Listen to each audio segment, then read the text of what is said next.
okay? So ladies and gentlemen, would you please welcome Ravi Zacharias, all right? Thank you very much. Thank you. Thank you. I appreciate it. Thanks very much. Thank you. It's a tremendous advantage for having a built-in tan, and nobody knows if you're blushing or just nervous or something else. Thanks, Les. It's a real honor to be here.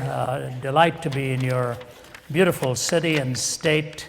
Boy, we're enjoying the warm temperatures that don't feel as warm. Amazing, actually. What are we, in the 90s? But I've been sitting outside in a lawn chair outside my hotel room, tanning a little more, and just enjoying the outdoors, and felt so pleasant, especially in the evening. My wife is a great lover of mountains, and when I spoke to her this morning, I said, "Where are you? You sound like you're in the car." And she said, "Yeah, I'm just driving up to the mountains to do some sightseeing." So I don't know where she was going. There are none in Atlanta. So she was driving probably to the Carolinas or something. I said, "I'm just sitting outside my hotel room here looking at them so we can connect some way through rocks and stones across the miles." I've been asked to speak on the issue of life's questions. It's very generic. In other words, I can start with that subject and end up with mine, or I can start up with mine and end up with that. Tomorrow night at Grand Canyon University, we've got the very specific one on where is God, which of course is one of the hardest questions on apologetics to really try to deal with. Apologetics as a discipline, it's the word coming from the Greek word apologia, which literally means to give an answer to. The Apostle Peter says, always be prepared to give an apologia to anyone who asks of you, and to do so with gentleness and with a meek spirit. The Apostle Peter at Pentecost, when everybody was confounded with what was happening, he said, "Let me stand up and give you an apologia," an apologetic, an explanation of what is happening. The prophet Joel, when the prophet Joel is referred to, he says, this was that which was spoken of by the prophet Joel. So apologetics, as I understand it in my own thinking, really has two responsibilities. Number one, it gives answers to the hard and the soft questions. A question like tomorrow night is a hard question. By that I do not mean hard as implying difficult, but it's a laser-pointed, sharp question. You're trying to find an explanation for the existence of God when there seem to be so many other contrary indications to that. How do you explain where God is in all of this? That's what the apologists will call a hard question. It's a pointed question. Today is much more like a soft one, where you're dealing with the contexts of issues and trying to give yourself a paradigm from the framework of which the hard questions can be answered. Because to every text, there has to be a context, otherwise it ends up becoming a pretext. You just use ideas in order to sort of satisfy your own comfort zone. That is not what apologetics is all about. Apologetics is actually trying to get the listener into the comfort zone with the answers by clarifying truth claims and giving responses to hard questions. You know, the story is told of a couple of guys who were sitting around a restaurant, and one fellow said to the other, he said, let's have a bet. I will ask myself a question, and if I answer it, you buy me a Coke. The fellow says, what's that? He said, no, I'll ask myself a question. If I answer it, you buy me a Coke. The other says, what's the big deal about this? He said, no. Then you ask yourself a question, and you answer it, and I'll buy you a Coke. We'll keep going this way till one of us asks ourselves a question we cannot answer. The fellow said, this is the strangest kind of bet I've ever heard. He said, it'll be very, very simple, actually. So since I proposed it, why don't I start? He said, my question to me is this. How does a rabbit burrow a hole into the ground without throwing mud onto the outside? How does it burrow a hole into the ground without throwing mud onto the outside? He said, my answer is, it should start digging from the inside. The other guy said, how can it do that? He said, I don't know, that's your question.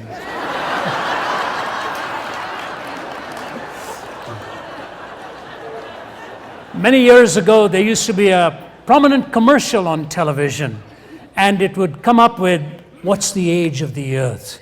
You know, how many thousands of miles to this planet or that planet? Tough, hard questions. And then it would get into softer ones like, do you like pizza? You know, what is your favorite color? And then the screen went black and some kind of new age music, and a motorbike came onto the middle of the screen, and it just said this, Yamaha. It may not be the answer, but at least it's not another question. Questions galore. Have you heard this one? Sam, can you tell me the parable of the Good Samaritan on your ordination exam here? Yes, sir, I will, sir. Once there was this man traveling from Jerusalem to Jericho, and he fell among the thorns, and the thorns sprung up and choked him. And as he went on, he didn't have no money, and he met the Queen of Sheba, and she gave him 1,000 talents of gold and 1,000 changes of raiment. And he got into a chariot and drove furiously. And when he was driving under a big juniper tree, his hair got caught on the limb of that tree, and he hung there many days. And the ravens brought him food to eat and water to drink, and he ate 5,000 loaves of bread and 2 fishes. One night when he was hanging there asleep, his wife Delilah come along and cut off his hair. And he dropped and fell on stony ground. But he got up and went on, and it began to rain, and it rained 40 days and 40 nights. And he hid himself in a cave, and he lived on locusts and wild honey. Then he went on till he met a servant who said, come take supper at my house. And he made an excuse and said, no, I won't. I've married a wife and I can't go. And the servant went down to the highways and the hedges and compelled him to come in. After supper, he went on and come on down to Jericho. When he got there, he looked up and saw that old Queen Jezebel sitting down way up high in a window. And she laughed at him. And he said, throw her down out there. And they threw her down out there. And he said, throw her down again. And they threw her down again, 70 times 7. And of the fragments they remained, they picked up 12 baskets full besides women and children. And they say, blessed are the peacemakers, P-I-E-C-E. Now, whose wife do you think she will be on that judgment day?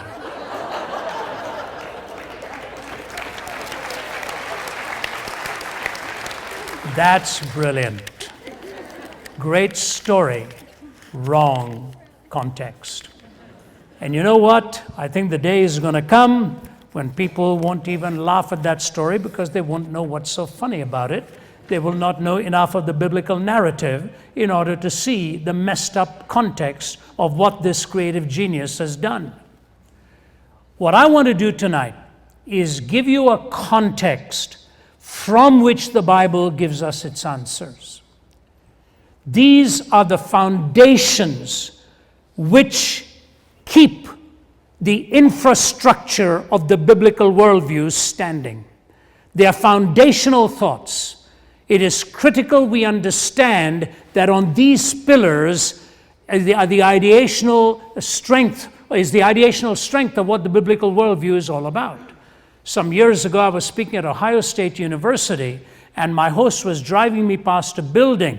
And as I was driving past, he looked at me at the building next to us, and he said, this is America's first postmodern building, the Wexner Center of the Arts. I said, I know what postmodern philosophy is. I know what it is in literature. What on earth is a postmodern building? He said, well, the architect felt, since life itself doesn't have any purpose and design, why should our buildings have any purpose and design? So he designed this building with no particular purpose in mind. There are staircases that go nowhere. There are rooms that have no particular usefulness. And there are ceilings that are so low at some point you don't even want to call it a room. And he went on to describe it. He said, what do you think?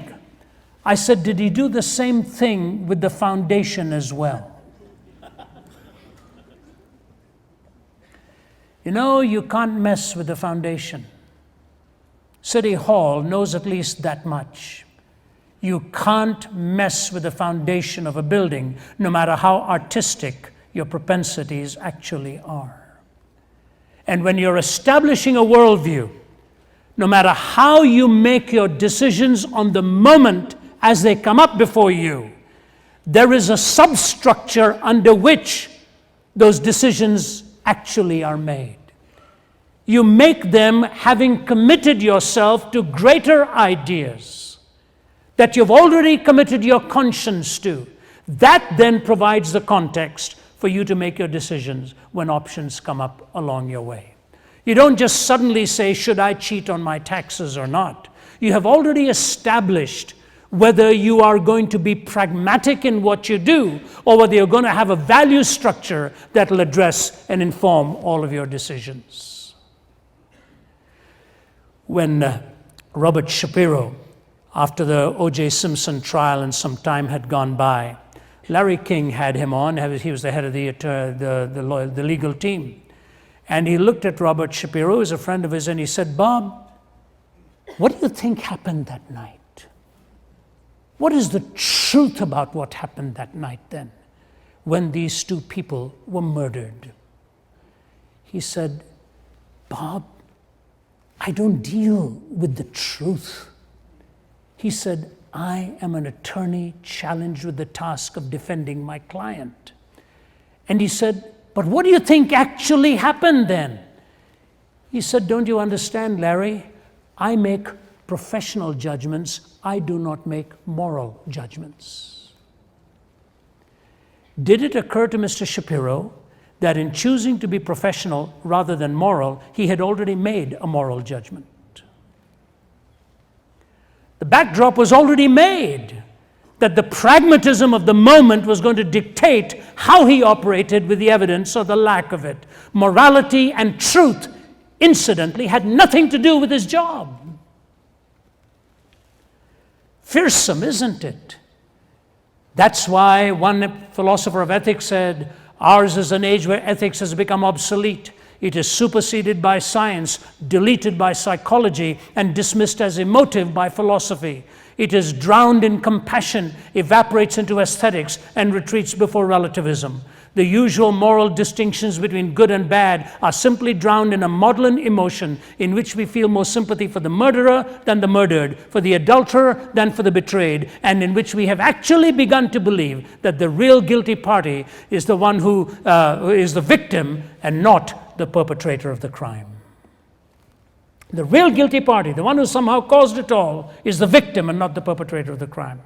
About 3 weeks ago, I was in Jakarta, Indonesia, doing a talk forum with another Islamic scholar, and one of the hosts had discussed an issue that had taken place the previous week where a woman had been raped in Jakarta or some part of Indonesia, and a member of the political bureau in a strong religiously oriented worldview said, what else do you expect? The woman ought to take the blame for the way she dressed. The woman was on the platform and literally just clasped her head and she said, what on earth are we coming to? But the one who somehow caused it all is the victim and not the perpetrator of the crime. We make professional judgments, not moral judgments. I want to talk to you about the kind of the context that the Bible gives to you and me on the basis of which we must make our judgments. Number one, the Bible tells us we must look to the dimension of eternity. We make our decisions and our judgments not on the basis of the temporal, but on the basis of the eternal. If you take the dimension of eternity away, think of 2 or 3 things and the hollowness of them as a result. If there's no eternal perspective, think of 2 or 3 things alone and see how meaningless life becomes. Think of the dimension of love. What happens to love? What happens to the relationships you have so cherished and enjoyed? Recently, my wife and I heard about a week ago of a friend of ours whose 2-year-old child has been stricken with cancer. 2 years old. How does a parent handle that? How does a parent deal with this? And if love is purely a time plus matter plus chance, a biological product, you know, people like Richard Dawkins and all audaciously attack theism. They mock it. They are brilliant in their language and science and all of that. They leave the biggest questions of life unanswered. The biggest questions of life are unanswered. What happens to love if there's no eternal perspective? What happens to justice? Where do you turn for an ontic referent to the issues of justice? What do you make of a Hitler or a Stalin? If all they ended up doing was at their whim and at their desire, one eliminated 15 million of his own people, the other millions and millions, and plunged this whole world into a kind of a Holocaust, and then ended up by snuffing out his own life. Is that all there is to it? I'll never forget when I arrived in Canada. I was only 20. And there they were in 1968, giving to the world a glimpse of something the human eye had never seen. I was looking at my television screen on Christmas night with my parents, my brothers and sisters. We'd all now come together in our little town home in Toronto. We were watching what was going to be given to the American astronauts, which was vouchsafed to them, the first time ever vouchsafed to a human eye, as they went round the dark side of the moon and watched the Earth rise over the horizon of the moon, draped in a beauteous mixture of blue and white, garlanded by the glistening light of the sun against the black void of space. Nothing in their minds prepared them for the awesomeness of the moment.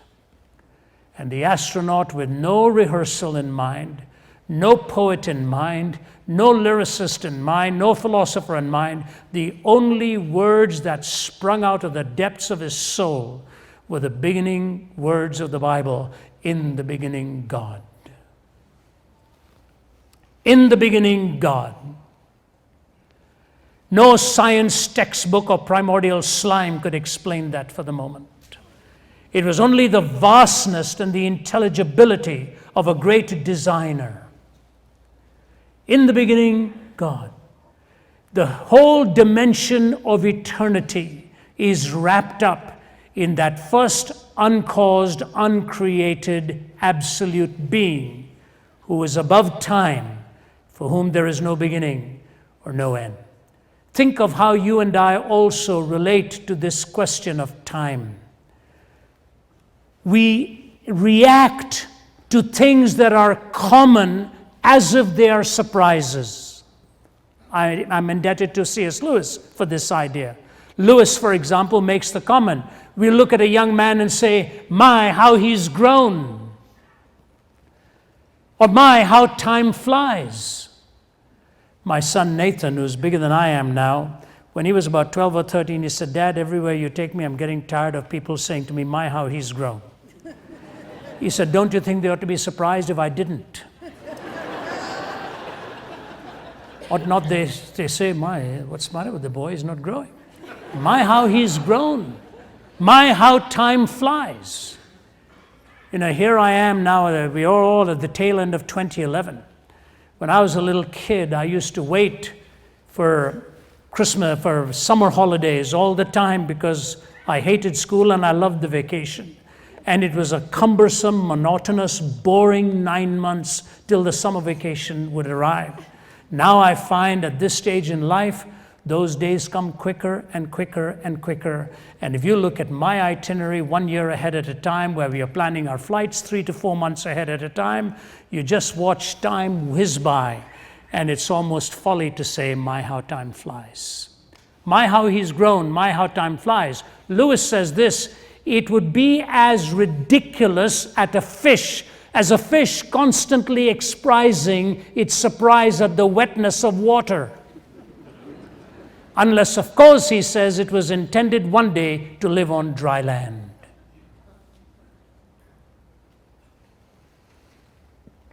You get the point?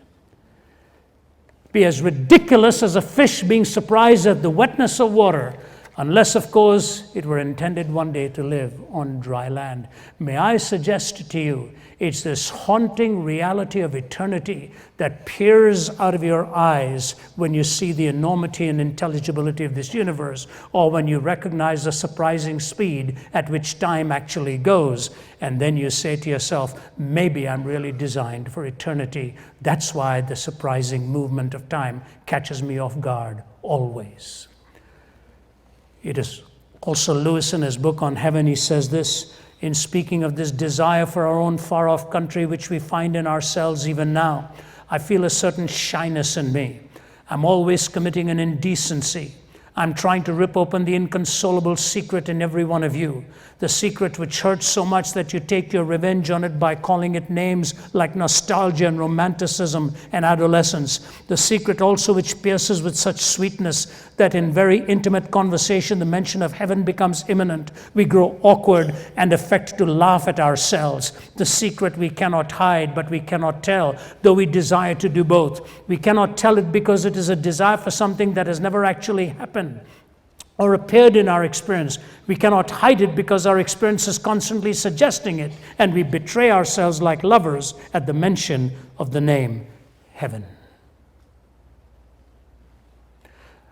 My father-in-law, Lindsay Reynolds, is one of the finest gentlemen I'd ever known. Taught me so much of what I knew in just the graciousness with which he treated people. And he passed away about 6 years ago, suddenly contracted cancer. He was 85 years old. He was a hardcore empiricist. He was a chemical engineer.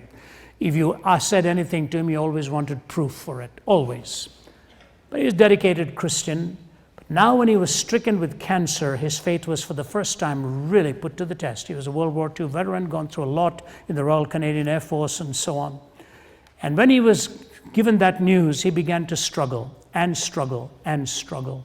He battled it out. I would sit with him across a donut and coffee and talk to him that his life had been spent for God. He'd raised 4 beautiful girls and been a terrific husband and father and all. Nothing was really working.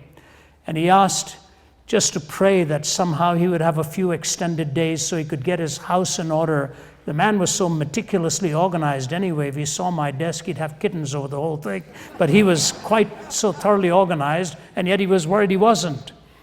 Finally, the days were coming in closer and closer and closer to an end.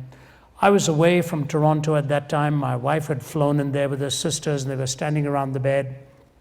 For about 2-3 days, he'd said nothing. He'd gone into silence, shrunken down to a bag of bones. My wife said it was just so hard to see Dad like that. Pitiful. And then, as his wife and daughters were there, I was drawn abound. I wasn't going to make it before that last minute came. She said, he opened his eyes for one last time. He looked to the ceiling and he said these words, "That's amazing, just amazing." And then he looked at his wife of 60-some years and said, "Jean, I love you." He was gone. The 2 most eternally fulfilling things, that death is not the end and that love can triumph through it all, he clung to in the last minute and died the way he lived as a Christian gentleman. The eternal perspective, eye has not seen, ear has not heard, neither has entered into the heart of man the things which God has prepared for them that love him. I don't know how many times I've been asked one question. If it's at all in your mind, please don't ask it of me. What will you say when you just for the first time see God? I'm not going to say anything. What I'd be afraid of is what he's going to say to me. Isn't that interesting? What are we going to say when we get there? I don't think we're going to say anything. We're going to be there in the silence of an eternally beautiful being, God himself.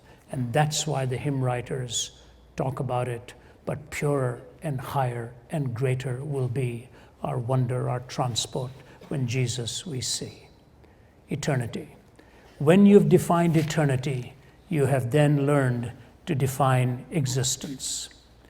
When you move next to the dimension of morality, then you move to the dimension of essence. Eternity helps you define existence in the biblical worldview. Morality helps you define essence. But here's what I want to say to you at this point. The difference between moral reasoning that is horizontal and reasoning in morality that is based on vertical and spiritually given dictates, there's a world of a difference between the two. There's a world of a difference. I've just finished my latest book, which will be released in January, which is called Why Jesus? Rediscovering His Truth in an Age of Mass-Marketed Spirituality. I know that's a tough title.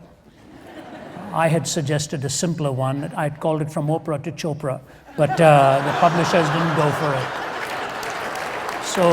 So we went with Why Jesus, and this long subtitle that I have to think of every time. And one of these days, I'm sure I'm going to stand up there and forget it.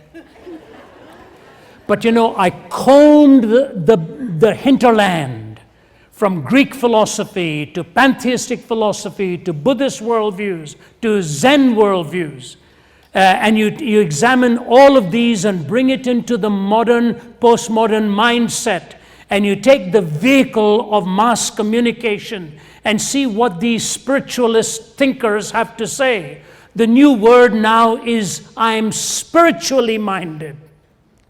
You don't have to have any doctrine behind it. It's all spirituality. And if you breathe properly and sit quietly for some time and just stare into the inside, or if you would, mutter some words that will be transcendent in their intimation and give you some nasal sounds to boot. You get all of this into your head and still it. You know what? I have scores and scores and scores of friends in India who've tried this stuff. Tried it. Just about 5-6 weeks ago, I was in India speaking to Bollywood film stars. This is the third time they've invited me to talk to them on a search for meaning. They've lived with all this stuff. It's left them empty. Oh yeah, it's important to breathe properly. And yeah, I'll even go so far as to say, take a few minutes every day to sit quietly and think. Think on the Word of God. Meditate on His truths. Meditate on the beauty of His creation. I'm not debunking that, but if they drive you into yourself to make you think you are the definer of what is ultimately good and what is ultimately evil, that is not postmodern spirituality. That goes right back to the Garden of Eden. In the day that they ate of the tree of the knowledge of good and evil, they redefined good and evil, became gods to themselves. That's when it all happened. You see, moral reasoning, think about it. Moral reasoning, if it is only self-reflective and no transcendent notion, do you give the same privilege to your neighbor? That you just want to reflect it on your own definitions? Somebody said to me, what's wrong with evolutionary ethics? I said, whose evolutionary ethics? Who has evolved more than the other? We think humanism has just one imperative. It doesn't. It simply doesn't. Allow me to give you a cruel illustration of this to make my point. Some years ago, I was taking off from a country I'll leave unnamed. The plane was heading on to one stop where I was getting off, then it was going on to Hanoi. A woman was sitting next to me from Holland. And we got into a conversation. We were both very careful about disclosing what we did, and we then suddenly realized we both actually were deeply committed in our faith. And I said to her, what brought you here? She said, I work in the rescue of children from the sex trafficking industry. I work for a Holland NGO, and I come here regularly. I said, is it a big problem here? She said, yes. I said, were you successful? She said, Ravi, last night I went into an area of this city that's called Snake Alley, where men come at the end of their day's work and they're given a concoction of snake's blood and hard liquor. And they just gulp it down, it ravages the brain. And then they ask for whatever it is they have fancied that they have come there for. She said, I rescued an 18-month-old baby girl from the arms of a man who was plundering and raping her. 18 months. I remember turning away from her at that point, literally thinking I was going to be sick to my stomach.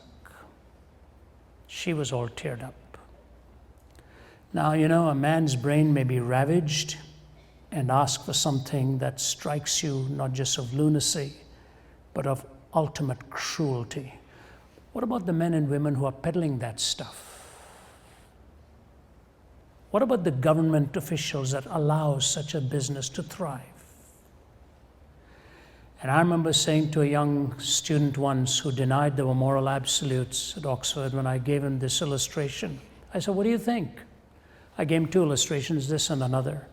He was like this, along with some others standing. He just with his toe rubbed the carpet a bit, and he looked at me and he said, you know what? I wouldn't have liked what happened there, but I can't honestly say to you I would have to call it immoral. Yeah. He's right. It's not immoral because morality has purely horizontal definitions and you can make your own morality, but it could be the most cruel, heinous act in the eyes of God, who says if you harm even one of these little ones, it's better for you to have a millstone hung round about your neck.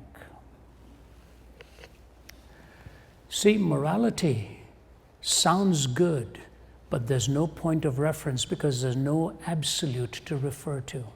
What do you do in a world in which there are no absolutes? How do you, I woke up the day I arrived here, I don't know what's today, Saturday, I think we arrived here on Friday, Thursday, I don't know what. I just wake up and I look at my itinerary and he picks me up and I go where I'm supposed to go. And when I woke up in the morning, I looked at my watch and I looked at the hotel desk and there was a 1 hour difference. I said, I thought I corrected mine to Arizona time. Their time must be wrong. I have 2 Blackberries, one for my family, one for my work. I looked at both of them. One was right with the night table clock. One was right with my watch. It's still there. I can prove it to you afterwards. I won't tell you which T-Mobile or AT&T blew that one, but one of them blew it. And so I phoned the front desk. You have to have a point of reference. You have to have a point of reference. When you come to a red light, you stop. At least in America, we do. In India, we think it's Christmas and keep moving. You stop. And you look out of the window and you see another car moving on the next lane. You're not sure if he's moving or you're moving, but the light is still red. What do? Press harder on the brake. And after you've pressed harder on the brake, you're still not sure if he's moving or you're moving. What do? You look out of the window to a building or a tree or something that doesn't move to measure yourself by that. What on earth would happen if the building and the tree started moving too? That's what relativism means. Relativism means there's no point of reference. And relativism cannot be true. Somebody said absolutely, and he's right. You know why? If I say all truth is, listen very carefully, I know you didn't come to work hard tonight, but think about it. If I make the statement all truth is relative, that statement either includes itself or excludes itself. If it includes itself, that means that statement is also relative, which means it's not always true.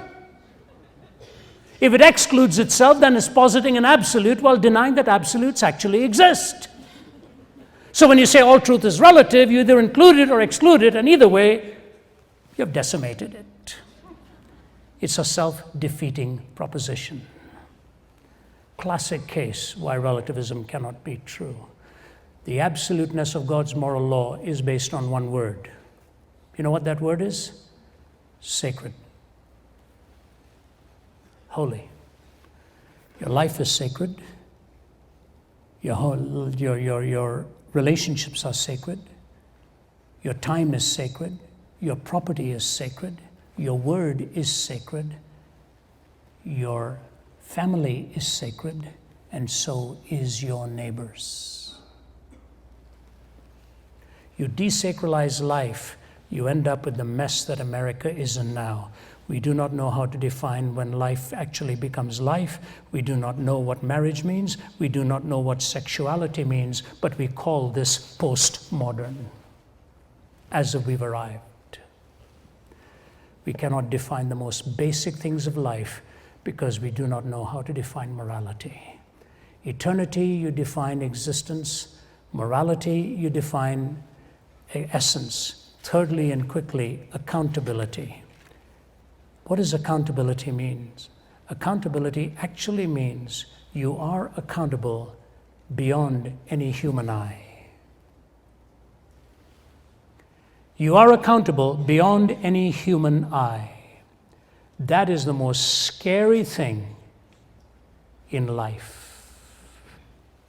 I've spent more than half of my life in hotels. You know, my original business was to go into the hotel business. I didn't realize I was going to be a guest rather than serving people. It's true. I was once going into the hotel business, was in the banqueting management, moving up towards management, and then God laid his hand on me, called me into this. I still spend my time in hotels, but for a completely different reason. And I've told Corinne when he first traveled with me, and I've had those who've traveled with me for years, I've always said to them, one of two things will happen to you. You'll either become one of the laziest persons on the face of the earth, or you will develop such incredible disciplines that you'll be a much better human being for it, because you will have to learn how to invest your time. So there are a few principles I practice in my life when I'm on the road. A few principles I've abided by. I've tried my best to play by those rules, and the reason is because I know ultimately I'm accountable to God.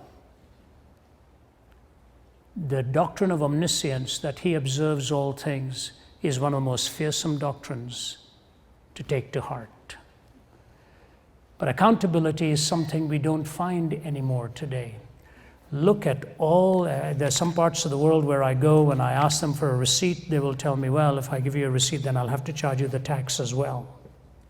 The implication being, they live most of the time without giving receipts and without paying their taxes, and those countries just plummet down into all kinds of dishonor and debauched cheating of the system. You see it happening again and again. It was a professor from Johns Hopkins University, one-time professor at Harvard, one-time professor at Yale. His name was Hobart Maurer. He was one-time president of the American Psychological Association, committed suicide at the age of 82. He wrote in the American Psychologist, he was an atheist, but he wrote this article and he said he got more resistance and more hostility from his readers when he wrote this paragraph. Listen to what he says. He says, he died at the age of 75 in 1982.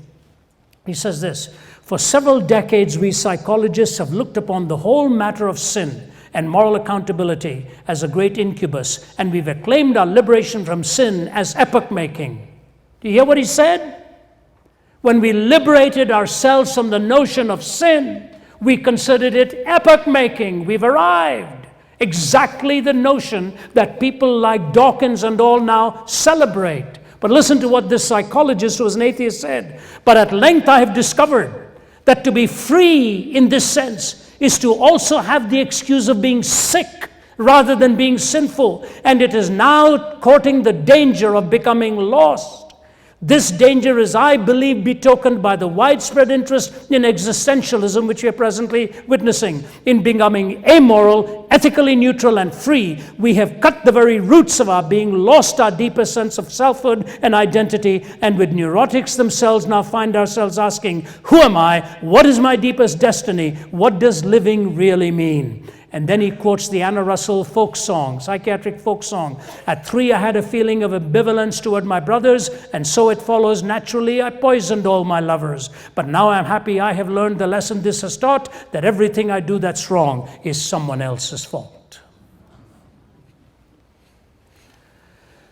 no accountability, none. One of the great researches that I did in writing my book, Can Man Live Without God, which was the earliest one I wrote, was to go to Jerusalem and visit Yad Vashem Museum, the Holocaust Museum. And I'd done a lot of research on Adolf Eichmann's life, what took a man from where he was to what he became. You know, Eichmann was struck down in some little town in Argentina where he's working for a motor car factory. Unknown to him, the Israeli Mossad had tracked him down. If you've read the book, The House on Garibaldi Street, you know the story, and the movie came out too. They watched him from a distance. He would get off from a bus, walk around with his briefcase, look around, make sure nobody was watching, unawares from a distance. They were watching him with high-tech equipment. He would unlock his gate, walk up. Before he unlocked his door, look over his shoulder. A little boy would greet him and slam the door shut. They watched him for day after day after day. On this ill-fated day for him, the Mossad, near the bus, as he was walking back, felled him, plunged a needle into him, and knocked him unconscious. In a cloak and dagger operation, flew him out of Argentina. Incredible precision with which they'd done. Brought him into Jerusalem, brought him for trial. After about 20 years, the man who was involved in it, Peter Malkin, broke his silence. He said, I don't want to say anything, but my days are coming to an end. I just want to tell the people one conversation I had with Eichmann. He said, we were on a train while I was bringing him back, and the most startling thing to me was he looked like an ordinary human being. I couldn't believe all that he'd orchestrated for the death of tens of thousands. He said, so one day I shut the door in his little compartment, and I sat next to him, and I said, Mr. Eichmann, I watched you every day come home, open the door, and greet a little boy. Who was that boy? He said, he was my son. I said, how old is he? He said, he's 8. He said, he's the exact age as my nephew that you killed. You killed my nephew who was 8. He said, Mr. Eichmann, can you tell me what's the difference between your 8-year-old boy and my 8-year-old nephew? He said, Eichmann just paused and looked at him, stared at him, and said, my son is not Jewish.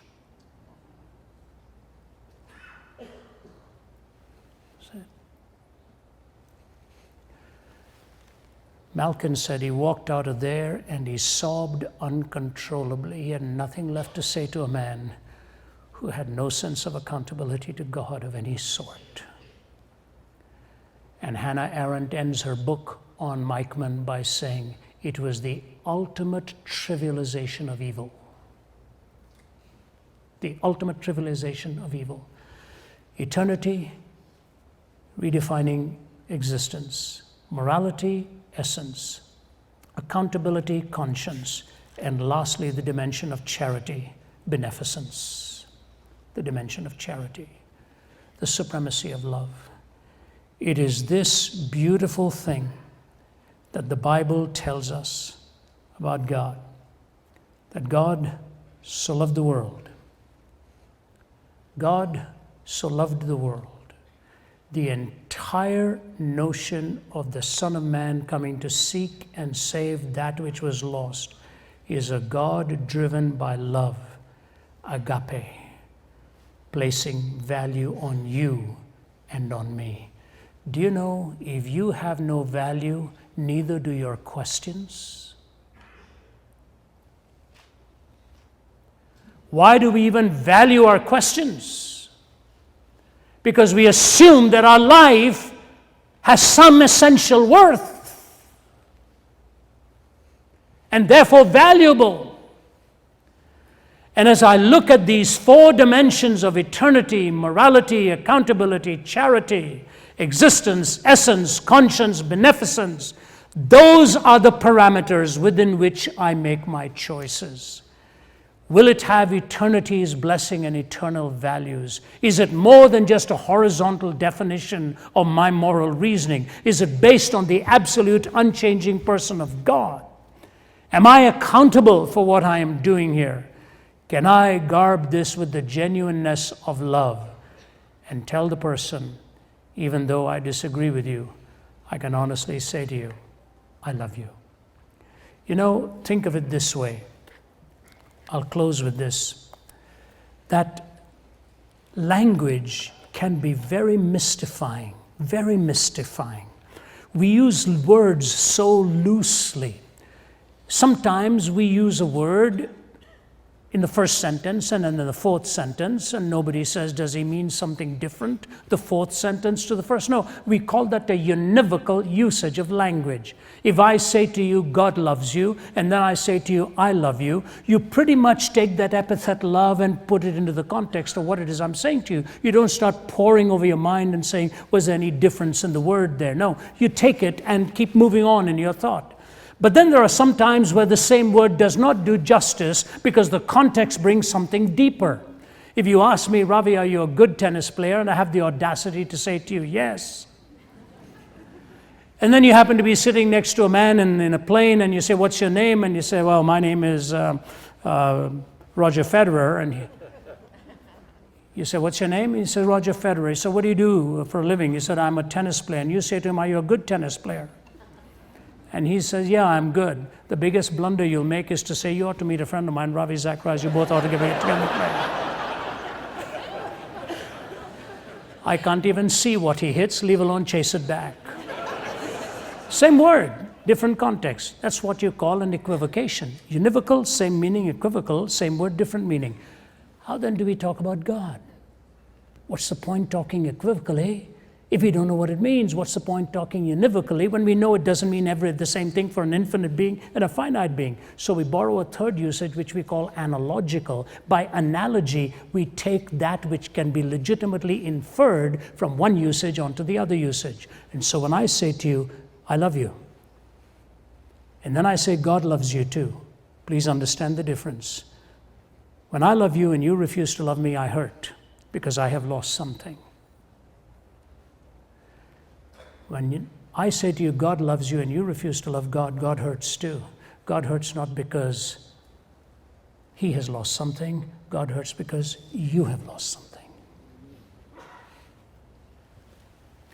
That's the purity of his love in the value that he places upon you. And if you ask anybody what goodness means, they'll tell you to desire a thing for its own sake. Oscar Wilde, before he died, in his 40s, had plundered many lives. I wrote a book on an imaginary conversation between Jesus and Oscar Wilde called Sense and Sensuality. Wilde was in his room with his lover, Robbie Ross. Wilde was dying. And he looked at Robbie Ross. He said, Robbie, I have a question for you. Did you love any one of those little boys for their own sake?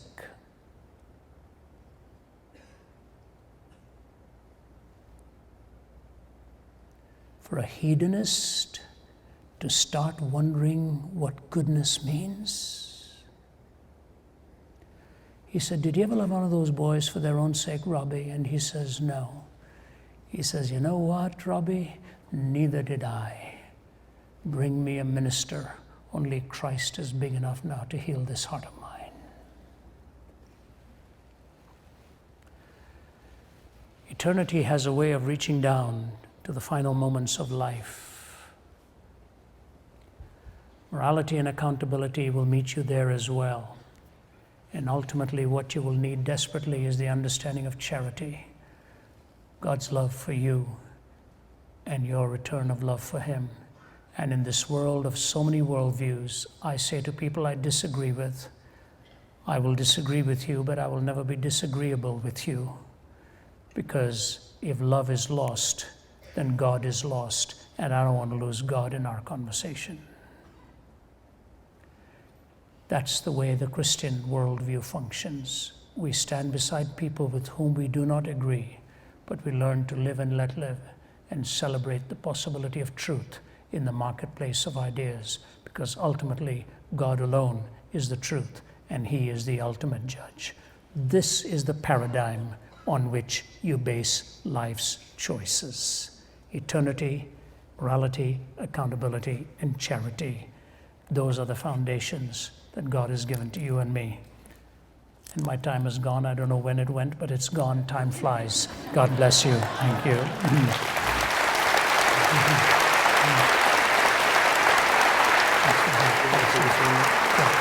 Yeah.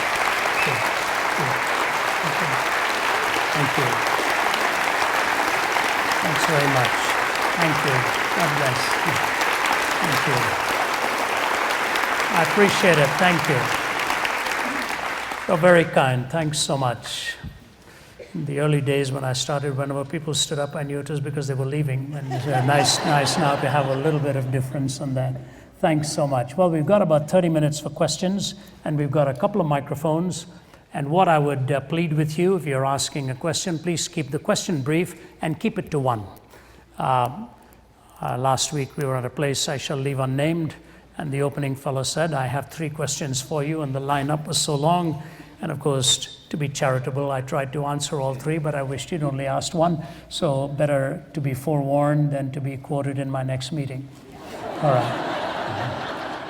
All right. Do you have a question? Please come out to the microphone. And I've heard a lot of insufficient answers, but very seldom an insufficient question. And you can line up. We'll move from left to right. And after 30 minutes, if you'll give me the privilege of calling it quits, we'll take it from there. Yes, sir. Dr. Zacharias, I have a close family member that has been living with many New Age beliefs for a number of years, based on monistic pantheism and put into practice through energy healing. They refuse to acknowledge the objective nature of truth and claim they don't mind living with contradictory beliefs as long as those beliefs work for them. What is the best way to share the gospel with a person that claims they are content with contradictions? Very, very good question, very fair question. And I've seen that more often than you could ever believe. And of course, I was born and raised in a country where it's very common to have that view. And then if you add to that the other imperatives that follow, sometimes it involves your family also in the same tradition, so on. You're not willing to repudiate the faith of your fathers or whatever. For a person to say, I know it is not coherent, and I'm willing to live with incoherence, is actually saying they don't care about reason and meaning anymore. If reason and meaning are pointless, reasoning in a meaningful way with that person may also become a pointless exercise. But a person like that, sooner or later, is awakened into reality by something that will happen. I would say to you, the most important thing you can do to them is not preach to them, but live your message and show what a life of coherence actually looks like. Give them an opportunity to hear the words of Christ, to listen to messages or read books. I used to leave books for my father all the time, not knowing that I was leaving them on the table so that he would read it when I was not there. And you do things like that. You give them CDs, you give them tapes, take them to meetings.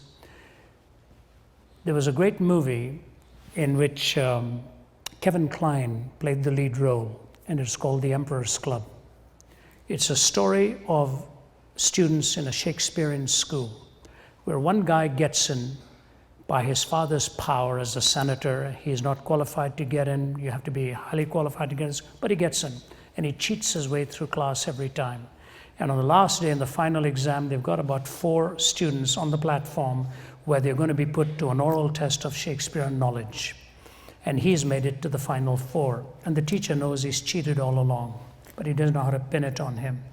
And so the teacher's in the middle asking questions, and these 4 have to go quickly and answer it. And the guy's about to lose, but he has a backup plan. He cheats, he gets the right answer, and wins it. And the teacher, Kevin Kline, just looks at him, and they lock eyes, and he knows he's cheated, but doesn't know what to do. Lets it go. Many years go by. This fellow's now grown up. He's the head of a country club in a big financial empire. So he gets in touch with the teacher. He says, I know that you think I've cheated all my way through and you couldn't pin it on me. He said, I want to prove it to you that I can still win without cheating. Find the other 3 and bring them to my country club. I'll host it. So they track the 3 down. They've not done that well. This boy is a big tycoon. The auditorium is packed. Klein is in the middle as the teacher. And these fellows in their middle years now. The questions are being thrown. This guy's on the verge of losing, and he has a backup plan to cheat once again. And he cheats, and he wins. Klein doesn't know what to do. He goes back to his room, picks up his briefcase, and he stops in the men's room before he goes. And he's put his briefcase on one of the counters there. And the man walks in and he looks at the teacher and he says, "What's the big deal? What's the big deal? What's wrong with what I did? So what? What difference does it make? What's the difference? Tell me what's the difference. The other three have lost out. I'm a big tycoon. I've got my success story. What difference does it make?" And the teacher's just looking at him and looking at him, not saying anything. All of a sudden, there's a sound of a toilet flushing. None of them knew there was somebody else in one of the cubicles. And the door opens, and the little boy walks out. He's this man's son. And he comes and stands in front of his father and looks at his dad, and the lips quiver and the tears run down the face. And he turns and walks away. Klein picks up his briefcase and says, "What's the difference?"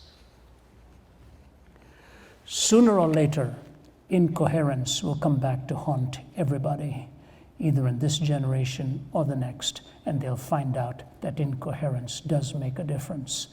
And God will bring that moment in the individual life. You live a life of demonstration. Keep praying for them. Show them you understand from whence they come. And the one thing you can tell them is this: you will have everything you have in the peace of your soul already, plus more. When you find Christ, you will find the source of all peace and the source of all truth. Give him a chance to be the king and leader and the shepherd of your life and soul. But don't force it down. At the right time, they'll know it makes a difference. I have seen so many come to Christ from my own family and my own homeland. In fact, give me 30 seconds more. My brother-in-law, the Christian, highest ranking student during his days, I took him to the first Youth for Christ meeting after I came to know the Lord. We were just friends at that time, teens. He came to know the Lord that day, ultimately fell in love with my sister, married her. He was working as the top safety expert for the Atomic Energy of Canada, gave that up, and is now a pastor in a large church in Toronto, brilliant expositor. We are the closest of friends. He was my closest buddy growing up. His parents, Orthodox Hindus, Orthodox to the bone.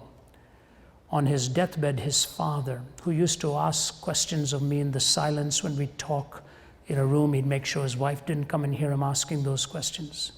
She was very devoted to the temple. All this went on. On the day that he struck with cancer and was lying in a bed in Toronto, it was on Canadian Thanksgiving, he called his family around them and he said, "You know, I want to tell you something. All my life, I have just wanted one thing, and that's the truth. And now as I'm dying, I'm discovering it now. I wished I'd discovered it earlier. I want to tell all of you, I have found the truth. Do you know what it is?" He said. Friends from all of from the temple were standing around the bed, in this Toronto bed. And he looked at them and said, "I have found the truth today. It is in Jesus Christ as my Savior, and I hope you too will follow him and find that truth in him." His children, grandchildren, and all of the friends utterly stunned with it. 2 weeks ago, we were in Toronto. My colleague will tell you, a 65-year-old Hindu woman drove from Ottawa, Orthodox Hindu, came to see me at the back with her son and her husband. Had the privilege of seeing her come to Jesus Christ in that room, the tears running down her face. And her son wrote to me and said, she phoned me and said, "Son, this is the first time in 65 years I have slept well through a night. I'm at peace with God in finding Christ. It'll come. And just pray, live, answer questions. Don't ram it down the throat. And it'll happen." Okay? So.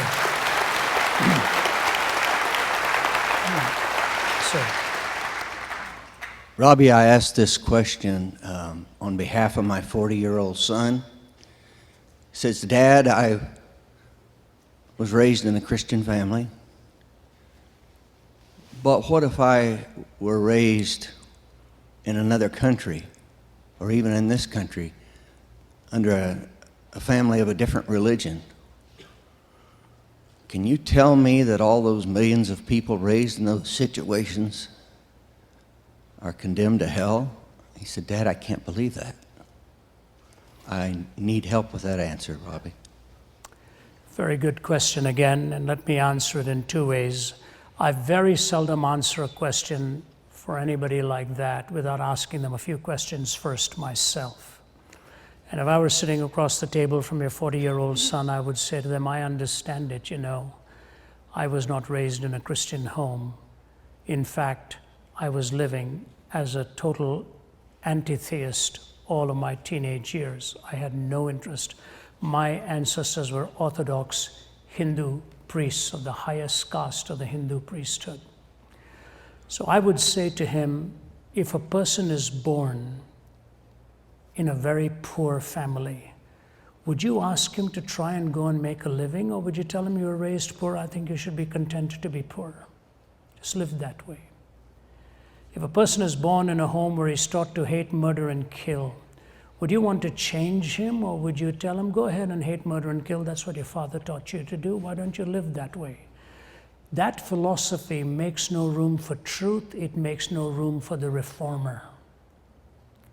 Reformers come into society because they see wrong. They see abuses. They see misjudgments. Reformers see people being exploited and want to see that change. So that which is normative cannot become that which is an ought, the way to be. That which is ought must become normative. So the two things I would say to him is this: does truth matter? Is truth exclusive, or is truth all-inclusive? If you have found Jesus Christ to be the way, the truth, and the life, trust him. He will help you deal with the world that is raised differently and help you make a difference and a change in their lives. Then I would say this to him: don't you think that the judge of all the earth will do that which is right? If you, being an evil person like I am, know how to make such a laudatory statement about what is right and what is wrong, you think God is more impoverished than we are and is going to do something less good than we're going to do? Why don't you trust the judge of all the earth to do that which is right? You follow him, and he will help you write the lives that are born in different worldviews and leave eternal judgment to him. Thank God it's not up to you or to me. Okay, leave that. Hi, Ravi. Hi. In trying to keep the idea of context, I want to ask you a question about future text. Of course, the question on? Pardon me? The question is... Context, you tried to raise a question on. I didn't get the last word. Well, on future text. And the question is under the category of world influence. And 100 years from now, would you speculate for us on what the world is going to say about the contribution and influence of the lives of some of the people that are really making an impact today? Some of the names that came to mind would be President Obama, Mahmoud Ahmadinejad, Stephen Jobs, John MacArthur, Ravi Zacharias, or maybe our next president. You know, one of my professors used to say prophecy is very difficult, especially about the future. And so, you know what? I was speaking once to the Atlanta Braves baseball team. They have kept me humble for many years. I live in Atlanta. And before I spoke, they had a guest testimony. I forget who he was, quite a prominent man. He's authored a book. And he looked across the room and he said to the people, how many of you can name your grandfather? And hands went up. He said, how many of you can name your great-grandfather? And some of them paused a moment, and then he said, how many of you know where your great-grandfather is buried? With each question, with each generation, the hands were getting less and less. He said, what I want to tell you, men, is within 3 generations, you could be a forgotten person. What kind of legacy are you leading? And one of the baseball players there was a devout Christian man. He put his hand up. He said, you know what? I really don't care whether 3 generations from now anybody remembers me or not, so long as my children now know that I love Jesus Christ with all my heart and I pass that trust on to them. It was brilliant what he said. I'm sure he didn't mean it with that bravado with which he said it, I really don't care type thing. Yes, you do. But generations from now, most of these men will be, or women will be left as icons of something. They will make a difference. I'll tell you why. Because they are changing lives now, who in turn will become different people and make a difference in someone else's life, and that chain effect ultimately continues. I would connect you to 2 men in the Old Testament. Prior to the 2 men, I look at 3. I look at Solomon, Rehoboam, and Jeroboam. Solomon, we see the untamed passions of a gifted man. Rehoboam, we saw wanton power in a weak man. Jeroboam, we saw the unteachable temperament of a privileged man. Untamed passions of a gifted man, wanton power in a weak man, and the unteachable temperament of a privileged man. They divided the country in 2 and forever changed the nation of Israel. Forever. Long after that comes a man by the name of Manasseh, who repudiated the faith of his father Hezekiah and ultimately ended up with child sacrifice and offering children into the arms of the idols. If you go to Jerusalem today, you will see the Valley of Hinnom. The Valley of Hinnom took its name from Manasseh's day because it literally means the place of hell. And what would happen at night as children would be offered to the idols, and their screams and their shrill voices and an amber color sky with the flames, people thought this is what Gehenna must be like. Till this day it's called the Valley of Hinnom. And way up you can see the Mount of Offense where Solomon kept his harem. But shortly after that came Josiah. At the age of 8, he began to take the reins. As a teenager, he began to seek after God. At the age of 22, he began to cleanse Jerusalem. Age 24, as he was cleansing the temple, they found the book of the law and read it out to the people and brought the greatest revival then that they had ever experienced. He gave them back the word of God, taught them how to worship, and moved the nation in a completely different direction. Every generation has to be reached at that time by somebody.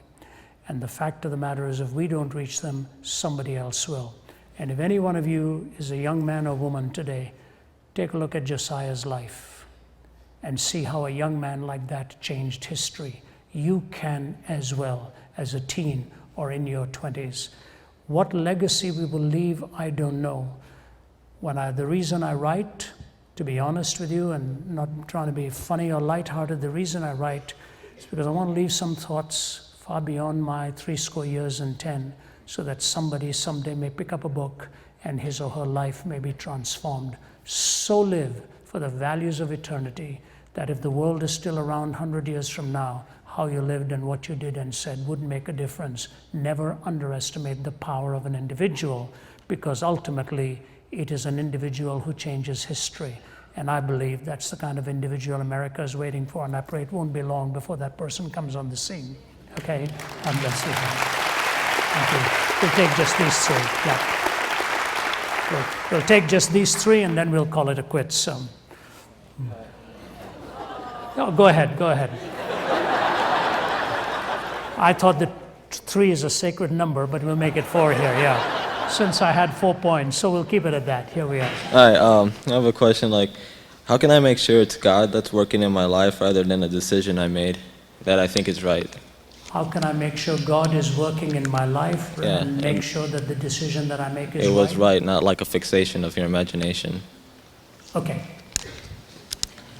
How old are you? 15. 15, wow.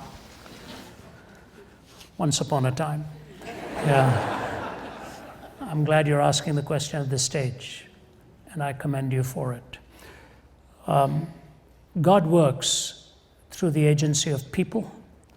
God works through the intermediariness of circumstances. God provides opportunities that come your way and voices that will either affirm or bring concern to you on the decisions that you make. The most important advice I could give to you as a 15-year-old, the most important advice I could give to you, and please give me your name as well. I urge you to carefully begin every day on your knees before God. If you start that every day, and I will bring your name to mind, and I will pray for you over the next 2 to 3 days and just ask the Lord to speak to you. What I suggest to you is when you begin your day with God, you will find that you are entering the day first with His voice. That is important for you to navigate through the decisions by reading His Word and hearing from Him. Sometimes there'll be minor issues, sometimes there'll be major issues. On the minor issues, you borrow from the Word of God, you know which way He will lead you in right and wrong. On the major issues, talk to those whom you trust and respect. Get their counsel. Have 2 or 3 people like that in your life. I have 5 of them in my life, whom I write to regularly and get their counsel on things. Take their counsel, because what you're looking for ultimately is your calling. Where is He going to use you? What has He hardwired you for? How is He preparing you? Get their counsel, get their advice. And when you make the decision based on your inner prompting and the advice of others, you'll find contexts and opportunities will come your way. And when you make an honest mistake, God's not the kind of person to cut you down at your knees. He will take the threads of your life and weave it into a beautiful design. I want 2 things to say to you, and then I'll close with that. I've written a book called The Grand Weaver. I would urge you to pick up that book because it deals with about 7, 8 things. How your choices matter, your calling matters, your worship matters, your morality matters, your relationships matter, all of these things, and how they come together in a beautiful thread. It's like a sari woven in India, where the Father holds the threads together, the Son moves the shuttle right to left. You and I can do what the Son does, but only the Father has the mind to hold the correct threads to bring the perfect pattern. He's holding the threads of your life. You respond to His nudge, and He will bring you to the design for which He has made you. My daughter Naomi one day said to me, Dad, I made so many mistakes, but I think God in a beautiful way has had a GPS system in my life. And He tells me, you turn, left turn, make a correction, and go back to where I want you. When you read the Word and you have the right relationships, you will find God's GPS system will bring you into that place of His choosing. Don't listen to voices that turn you away from Him. He is your guide and your leader, and I believe with your reading, you will be at the place He wants you to be. Keep it up. God bless you.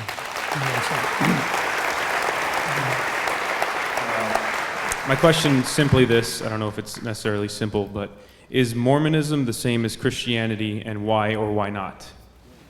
Yes. No, I'm just kidding.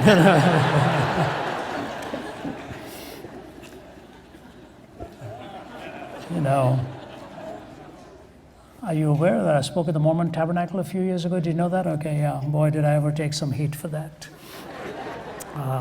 They sent 3, 1 apostle and 1 professor, and one of the men came to my office several years ago, and they asked me if I would come and speak in the Mormon Tabernacle.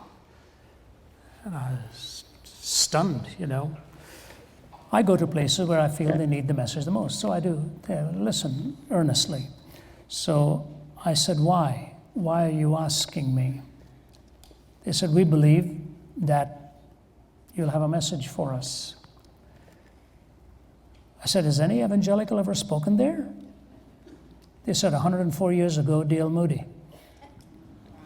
I said, oh, wow. If he spoke there, I could probably say, okay. So I said, 2 conditions. I get to pick the subject, I get to bring the music. So they said, what will your subject be? I said, the exclusivity and sufficiency of Jesus Christ. They said, we'd have to ask the head apostle on that one, but they did. And they said, music? I said, I'd like to bring Michael Card with me. So They said, okay. So I phoned Michael Card. He said, I'll drop everything I'm doing and I'm going to come. And Michael Card sang, were you there, Stacy? Yeah, Stacy used to be on our staff. Then she went the way of all flesh, got married, and we're trying to kidnap her and get her back to Atlanta now. Her mother's been heavily involved in putting all of this together, by the way. We love her out there and miss her so much. But we was at this Mormon Tabernacle, and he sang a song that he wrote from Peter's encounter with Cornelius. The words were, I'm not supposed to be here. You talk about 7,000 people listening to a song, I'm not supposed to be here. And he's talking about the gospel. And if you want to listen to that message that I delivered, we still have it, and we get a lot of Mormon people writing in for it. I compromise nothing on the message. I even addressed the uniqueness of the Trinity in there, and the exclusivity and the completeness of the work of Christ. Then I spoke, I think, at Brigham Young, and one of the universities did open forums there and so on.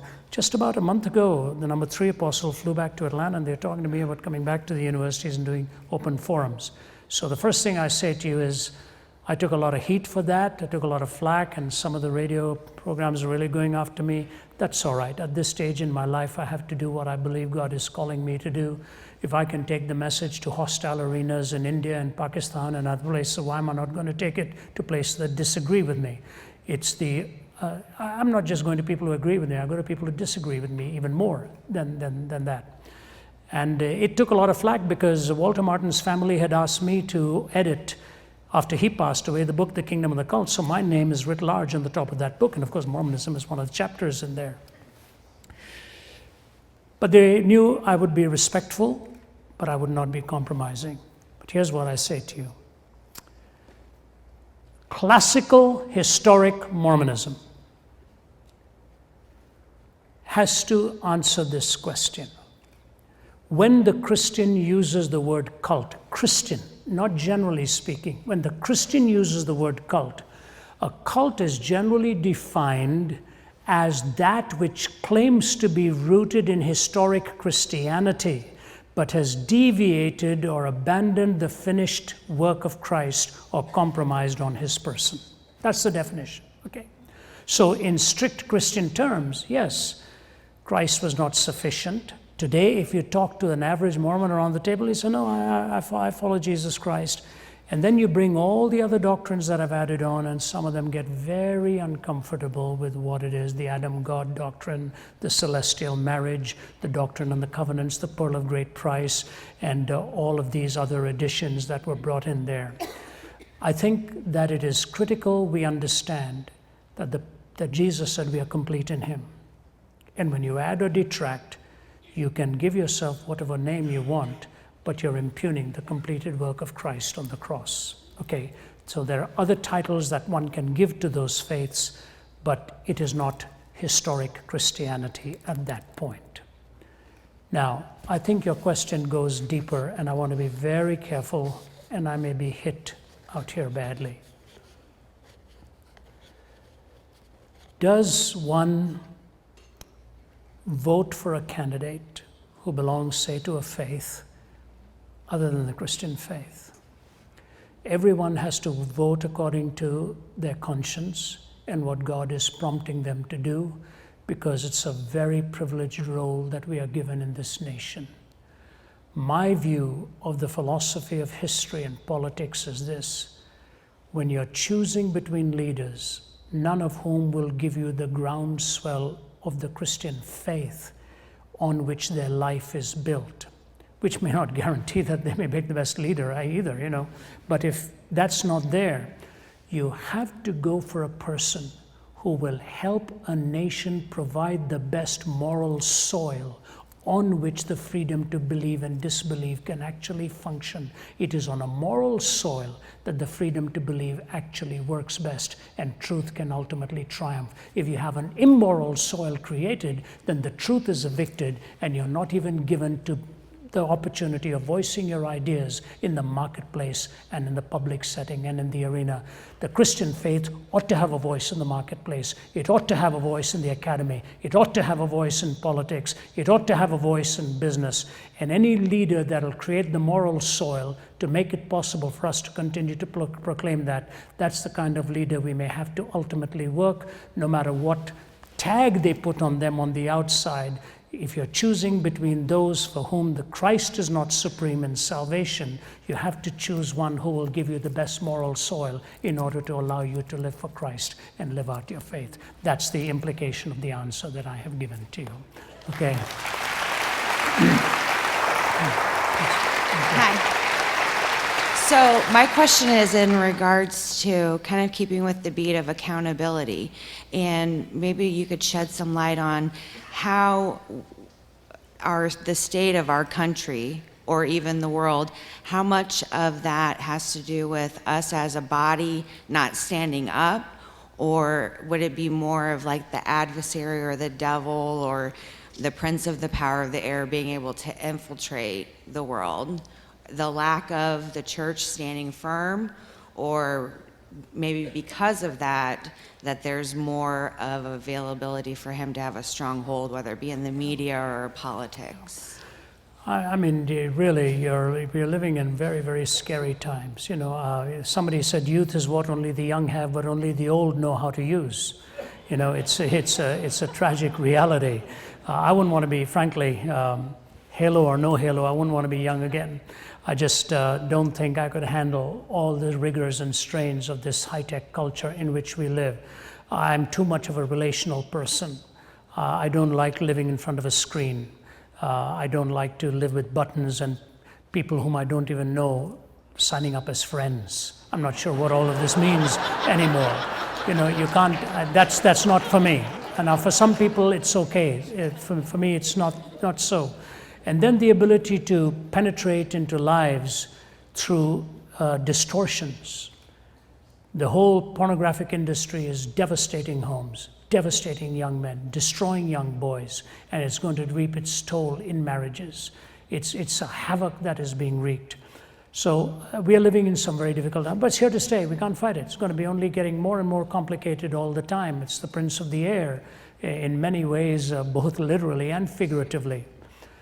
As far as accountability, my formula is this. I have worked hard in my life to try to apply certain principles to my own life, but I have begged God to give me the patience for others. Not everybody will always fall in line with those same values and those same commitments. You know, we have about 120 people working in our ministry, about 10 countries, and we are a group of apologists covering the globe. And I just tell the culture of our corporation is built on 3 ideas: honor God, love your staff, and respect your donor. By respect the donor, I mean respect the gift they have given to you and don't treat it as something you can use at your whim. It is something they have entrusted you with, okay? Honor God, love your staff, and respect the donor. I tell my colleagues who are apologists 2 things. If you don't have humility, you don't belong here, because this thing is too heady. It's too heady. It'll destroy you. You have to find the bridge between the head and the heart, and you have to be a humble person. If you don't have humility, you don't belong in this. And the second thing I say to them is, never answer a question, answer a questioner. You're not just dealing with a question. A person has a reason for asking a question. Answer them, not just the question. It's not an abstract thing. So I meet many people who have stumbled, blown it big time. I mentioned that issue in my book, Has Christianity Failed You? And they don't come back to church anymore, because every time they come, they're reminded of what a big blunder they have made in something that is said, and it haunts them. We have to be quite aggressive in dealing with sin in our own life, but be patient in dealing with it in somebody else's life, and allow the Lord the time that it sometimes takes to correct the person. Our society is changing before our eyes. The best thing you can do is honor God in your own life, but be patient with those who are stumbling their way through. At the right moment, they will intersect with God, and the load will fall off, and He will give them the map to the celestial city, and they will follow the directions then. So that's the best I can say to you in this time. Okay, we take the last one. Hi. I go to a Catholic school, and what I've picked up from what I've heard about their beliefs is that they believe that those who commit suicide go directly to hell. What can you tell me about that? You know, this question has so many ramifications other than that. It goes into things like assisted, suicide type thing where the machines are pulled off, or living wills, and all these things actually now are coming into play. The more machines we have and the more science grows, the more complex these decisions become, and we are making more decisions of more rapid nature, at a more rapid nature, or more dramatic implications. Let me just say this to you. I wish I had an absolute answer to give to you. I just say this: I wouldn't want to meet the Lord after I have taken my life. And the reason is, in Genesis 9:6, murder is called the ultimate attack upon the image of God. That's what murder is. You have violated the image of God. So if I violate the image of God in someone else, or I violate it in myself, it is the ultimate act of lack of faith. And without faith, it is impossible to please God. So I would say I wouldn't want to meet him on those terms. I will also say this, that I cannot stand as a judge and tell the parent of an 18 or a 19-year-old where life has been wasted like that, that's the end and that person is hellbound. That's not my prerogative in life. I would have to leave God as that judge and leave God to work for the peace of a family that has had to live through it. I would never want, I tried that once. And it took me years to even talk about it. I never talked about it to my parents afterwards. My wife spoke to my mother and my father and said, it is so embarrassing to Ravi to even discuss it. It's easier for me to discuss it from a platform than it is to talk one-on-one across a table. The fact that I tried to take my life is a devastating thought to me. The only consolation I have is that I didn't know Christ at that time. Now that I know him, I will never ever violate the image of God that he's given to me. And I just pray that in pain or in struggle or whatever, in Romans 14, it tells you about eating food, about one day being more sacred to one than another. It gives you all of these things. And it tells you this: whatsoever is not of faith is sin. What it really means is, if you violate a conviction that God has placed in your heart clearly, it's a sinful thing to do. So I would say what Francis Schaeffer says about the sovereignty of God and the responsibility of man. If you're ignoring the sovereignty, he says, that's what I will preach to you at that time. If you're ignoring responsibility, that's what I would preach to you at this time. If anybody is toying with the idea of taking their life, that's what I would say to them. Don't even think about it. It's the most sacred gift that God has given to you. Don't use your freedom to violate your freedom. The eternal destinies are in the hands of God, but the moment is for us to choose and select. Let us not violate what God has given to us as a sacred gift. It is a privilege that is entrusted. Trust him through the wildest twists and turns. When you finally meet with him, you'll find he sustained you the greatest in your darkest night of the soul. George VI was dying of cancer, and he spoke to the world, and he said this: I said to the man at the gate of the ear, give me a light that I may walk safely into the unknown. And he said to me, go out into the darkness and put your hand into the hand of God. It shall be to you better than the light and safer than the known. Life is too precious. Don't squander it.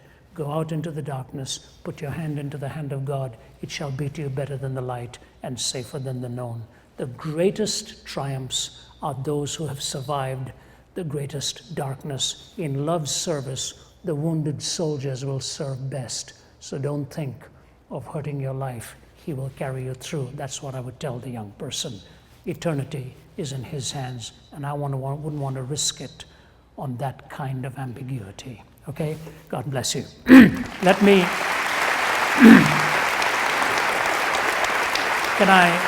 Can I go back and add one footnote to the previous question? And I think it's important I say this because these things are recorded. In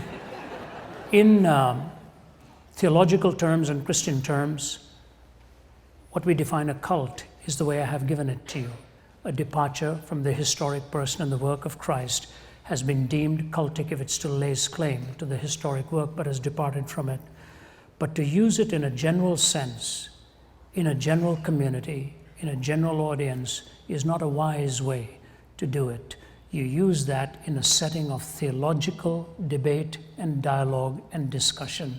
When the word is tossed around like that in a public setting, because of all the issues we had with people like Jim Jones and others, it brings baggage with the term that makes it much more than what a mere theological discussion would be. So that's a term we leave for the classroom, not for a public arena, because it says much more than what I think one is intending to say with a statement like that. We need to be wise and be mindful of the implications of a loosely used word. It's a very technical word reserved for a theological discussion around a table or a lecture hall. With that in mind, we shall go back and I shall go and look at the mountains, and you can continue to do what you're doing. My brother, I don't know, Tyler or Les, which of you? There's Tyler. Thanks, by the way, for having me. It's been great, and God bless you.